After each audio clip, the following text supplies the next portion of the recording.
अशोक खरातच्या कृत्यात सहभागी नाही, कुठल्याही महिलेची ओळख करून दिली नाही. दीपक केसरकरांनी मौन सोडलं. अशोक खरात अघोरी पूजा करतो हे माहीत असतं तर मी त्याच्याकडे कधीच गेलो नसतो. मी साई भक्त. या प्रकरणात संजय राऊतांच्या कंपोकडून आपल्याला बदनाम केलं जात असल्याची प्रतिक्रिया माजी मंत्री आणि शिंदेचे आमदार दीपक केसरकरांनी दिली आहे. अशोक खरातच्या कोणत्याही कृत्यात आपला सहभाग नाही, कोणत्याही महिलेची त्याच्याशी ओळख करून दिली नाही, असंही केसरकरांनी स्पष्ट केलं. या प्रकरणाशी आपला संबंध जोडला जातो आहे तो राजकीय द्वेषाने. ज्यावेळी शिवसेनेमध्ये संघर्ष पेटला त्यावेळी आपण एकनाथ शिंदेंची बाजू महाराष्ट्रासमोर आणली. त्यामुळे ठाकरे गटाचा आपल्यावर राग आहे. त्या रागापोटी बदनाम केलं जात असल्याचा आरोप दीपक केसरकर यांनी केला आहे.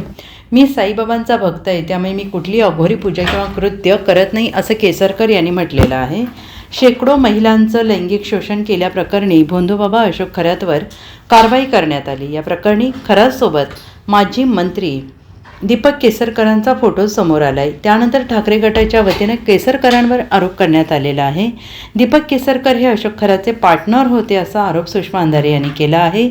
आणि या सगळ्या आरोपांवर आता दीपक केसरकरांनी प्रतिक्रिया दिली आहे. निश्चितपणे अगदी माझ्या मतदारसंघामध्ये 500 रुपये प्रत्येक महिलेला देऊन त्या ठिकाणी उबाटाच्या वतीने मोर्चे काढण्याचा प्रयत्न झाला. वास्तविक माझा काय संबंध आहे या गोष्टीशी, कारण ही केलेली ही त्यांची व्यक्तिगत गोष्ट आहे आणि ही गोष्ट कोणालाही माहिती नव्हती.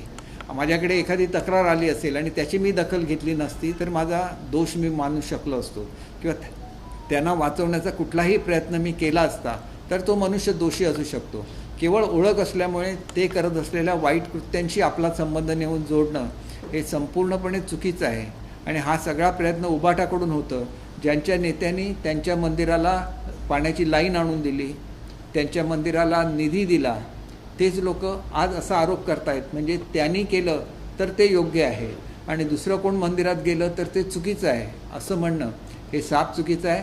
राजकीय द्वेषापोटी हे सगळं चाललेलं आहे आणि त्याच्यामुळे कोणीही या खोट्या प्रसिद्धीला बळी पडू नये अशी माझी नम्र विनंती आहे. मी लवकरच या संदर्भात सल्ला घेणार आहे आणि एकदा या संदर्भातलं आरोपपत्र दाखल झालं खरातांच्यावर की ही जी बदनामी माझी खोटी केली गेली त्याच्याबद्दल कुठली कायदेशीर कारवाई करायची याच्या संदर्भातला योग्य तो निर्णय मी घेईन. परंतु अशा रीतीने सार्वजनिक जीवनामध्ये अत्यंत ज्यांची चांगली प्रतिमा आहे ती प्रतिमा मलिन करण्याचा प्रयत्न हा अतिशय चुकीचा आहे असं माझं ठाम मत आहे. आणि मी त्या निमित्ताने या जे असा प्रयत्न करतायत त्यांचा निषेध करत असताना, खरातांचा निषेध करत असताना अशा ज्या राजकीय प्रवृत्ती आहेत की ज्यांना महिलांच्या हितामध्ये इंटरेस्ट नाही, ते खरातला जास्तीत जास्त शिक्षा झाली पाहिजे याच्यामध्ये त्यांना इंटरेस्ट नाही, परंतु इतरांची बदनामी करण्यामध्ये त्यांना इंटरेस्ट आहे असं स्पष्ट आपल्याला सर्वांना सुद्धा जाणवत असेल. आणि त्याच्यामुळे माझी स्पष्ट भूमिका आहे की घडलेलं कृत्य अत्यंत घृणास्पद आहे. याचा निषेध प्रत्येक व्यक्तीने केला पाहिजे आणि कठोरातली कठोर शिक्षा ही त्या खरातनं झाली पाहिजे अशी माझी ठाम भूमिका. Bureau report SVN Marathi, Mumbai.